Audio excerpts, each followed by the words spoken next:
James Conner, which, by the way, when I got to Erie, he still wasn't at Pitt, but it was the two kids from prep who were going to Michigan State, Sure. and people kind of thought, especially Damian Terry was had a lot of NFL hope, and little did we know that James Conner now, one of the best backs in the league. Absolutely, and James wasn't even the starter until his senior year because it was a kid that was... And he was recruited as a defensive end. Right. He was recruited as a defensive end to Pitt. That's the only reason he went to Pitt is that he had offers, maybe two other offers. I want to say Toledo and Central Michigan were the only three D1 offers that he had. Unreal. And Russell Shell, who was the running back a year ahead of him out of Hopewell or somewhere in the Pittsburgh area. He transferred from WVU, right? To WVU. To WVU. Yeah, so as soon as that happened, he went all over the place because then he ended up, I want to say, maybe at USC even for a year. Oh, yeah, that's right.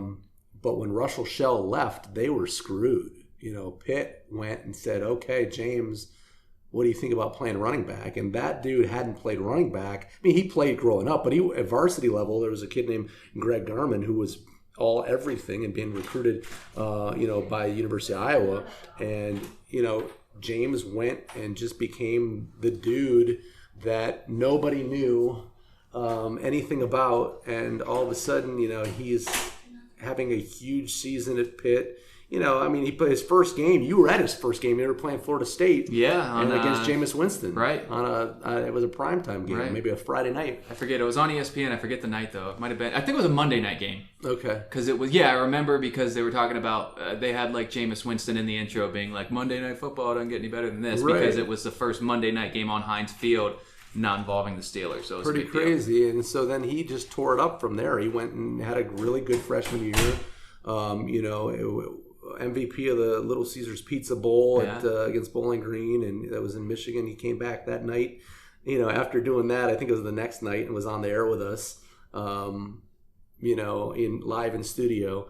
And we kind of just watched him grow up. I was with him, as he battled through cancer, and back after that, followed him to New York City when they played in the Pinstripe Bowl as a senior. Was he a senior or was he a junior? I can't remember. No, he had to be a senior because he missed the year. Yeah, he set out 2016, I think. Yeah, so he would have been came a back 2017. Redshirt junior, I think he would have been when he left. But and I was with him the night he got drafted by the Steelers, and just a class dude.